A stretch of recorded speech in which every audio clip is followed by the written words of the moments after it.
Hey guys, welcome back to the channel. So today we'll look into one of the most explosive, athletic point guards that the league has ever seen. Russell Westbrook has broke many records and became a triple-double machine, but why can't he ever win an NBA title? He left Houston to join Bradley Beal on the Washington Wizards, and he's been having a hell of a season. But the Wizards are sitting way below 500 and the 12th spot in the East. With that said, today's topic is NBA legends and more on Russell Westbrook. So let's get into the video. And gliding in and scoring again is Westbrook. Seen him utilize. Westbrook has been known to be a stat stacker and has more than 164 triple-doubles for his career. He just logged his 7th straight triple-double, making NBA history. But if Westbrook is this good, then why can't he win? Let's take a look into some NBA legends and more on their opinion on how good Russell Westbrook is. I think that, he's routine and the team is conditioned in routine to play that style that allows him to get the rebounds. And I think that's the hardest thing for a guard. And he's one of the best rebounding guards ever. And obviously, you and Russ both went to UCLA. You know it. and you have some feel, you know him a little bit off the court. Give us your insight into what makes him tick, what drives him, what fuels him the way he's fueled. I think for him being the underdog, I think that he always had a chip on his shoulder. He was overlooked in high school. He didn't make the McDonald's All-American. He was overlooked in college. People didn't think that he would mature and become who he is. And now he's up against, the superpowers. So for him, he's gonna always carry that chip. I liken him to Michael Jordan, just because of his competitive fire and nature and, it's him against anybody, him against the world mentality. So, I think he's great. I think he's gonna be great, and that chip is what's gonna continue to drive him. How much freer is he that now that KD is in Golden State and he gets an opportunity to showcase his full arsenal? Because I thought he could be good without KD.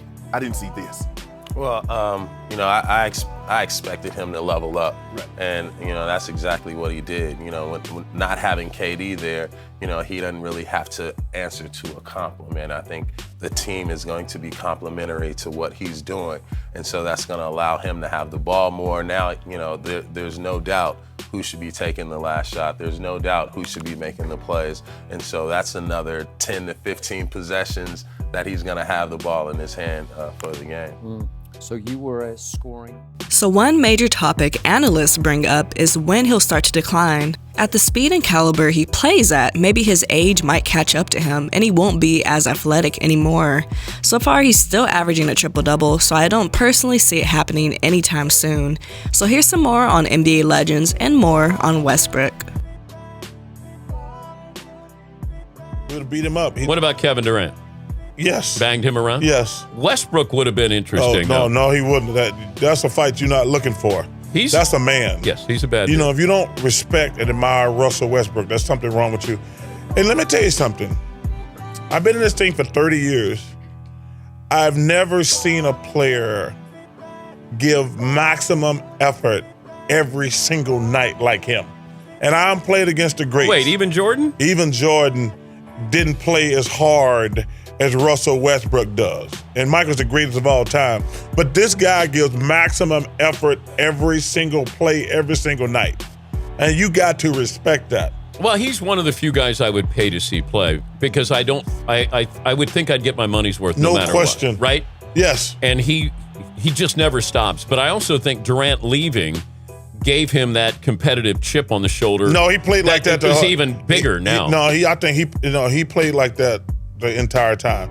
Maybe even and I hate Kevin left. Just that unfortunately, in this business, all the greats have to go through this.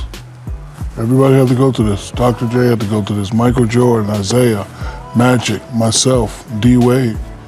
And, D-Wade brings a great point. You don't have to have a championship to be touted as a great player, but, in this thing of ours, to get that ultimate respect, it would be nice to have that.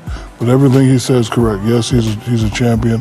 I follow him and his family. He does a lot for the community. Family man. I love him, but that's the unfortunate thing about being in this business. Whoever they is, don't care that you're averaging triple doubles. Can you win? And I felt that the first time when I went to LA. I was putting up Kareem type numbers and I read in the paper and it kind of broke my heart, but it kind of woke me up. Because Kareem Abdul-Jabbar said, yeah, he's a great player, but did he win a championship yet? Really? Yeah, he said it. So I called my father. I said, hey, man, he said, hey, Kareem has G14 classification. He's correct. What you going to do about it? So, everything he said is good. A lot of people say certain things. That's just the unfortunate part in this bit. When you're a great player and you're putting up great numbers, people are always going to say, but do you have a championship? If you don't get a championship, that's not a knock. Like, you can't tell me Allen Iverson is not one of the greatest point guards. You can't tell me John Stockton is not one of the greatest point guards. You can't tell me Karl Malone or Charles Barkley is not one of the greatest power forwards. But that's just the unfortunate thing. D-Wade and I had to go through 06. Oh, we're down 2 games, Miami. They'll never win a championship. We came back and win one, and one of the greatest comebacks ever. But that's the only unfortunate thing about this business. But everybody had to go through it. It's not like we're picking on him. All the greats, and we look at him as a great player, everybody had to go through this. 4 straight double-doubles for Russell Westbrook. He don't do double-doubles. No, that's 4 straight triple-doubles for Russell Westbrook. That's light work.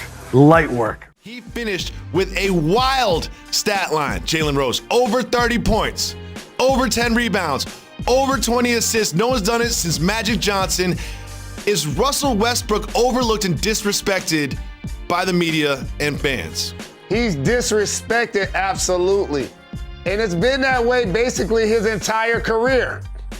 When he was shining with OKC, we blamed him for getting in Kevin Durant's way. Who is this guy that has the nerve to be taking as many or more shots than Kevin Durant? Get out of the way and give KD the ball. And then all of a sudden, I look at the stat sheet, they both have 30. They both have 40. And it was a time one of them had 50 and the other one had 40. And then KD left. And then Russell averaged a triple-double and won MVP. And then over the last couple of years, he's played for a couple of teams. And usually you don't see MVPs play for multiple teams in consecutive seasons. So when he was healthy in Houston, playing small ball, he was still putting up big numbers. He got injured, played hurt, and I told you at the beginning of the year, I saw an interview where he said he's basically felt like he's playing on one leg. Here's what makes Russell polarizing. He's that guy that you say all of the cliches for, that you want to go hard all of the time. You don't want fraternizing with the opponent, and you want to compete on every possession like it's his last. Usually that's not the point guard though, or the primary ball handler. Usually that's a wing or that's a big, but he has that mentality. So the first 2 minutes of the game or the final 2 minutes of the game, it seems like Russell is playing like they're not keeping score because he's gonna attack the exact same way. And that's what makes him polarizing to so many people, but he's still a top 15 player in the game, and I'm glad he's still putting up big time numbers. But Bradley Beal and you are in the backcourt together, and y'all are 17 and 28 in the Eastern Conference. And you're Russell Westbrook, and I want to remind everybody who the teammates have been. Kevin Durant. Now, Russell Westbrook's getting paid over $200 million. And damn it, the fervor he brings to the game, I understand him getting that money. But in terms of results, Kevin Durant was your teammate. Harden was your teammate not once but twice. Reggie Jackson was your teammate. Serge Ibaka was your teammate. Victor Oladipo was your teammate. Paul George was your teammate. Bradley Beal is your teammate. I mean, damn. You've played with some great, great players over the years, some talent, and not a single title to show for it. So to me, if I'm going to look at everybody else, whether it's LeBron and Kyrie and Steph and everybody else, I got to look at that too. The numbers are the numbers. That's Russell Westbrook. He could do that to anybody. But I'm at a point in time in his career where it's like, it ain't about that no more. It's about whether or not you can get to another level to win the chip. That's where I'm at. Russell Westbrook is having a great season with the Wizards, but it's not looking so promising for the playoffs. Is Russell on the right team at this point in his career, or should he leave the Wizards? Let us know what you think in the comments. Thanks for tuning in to watch today's video. If you enjoyed it, hit that like button, subscribe to the channel, and I'll see you next time.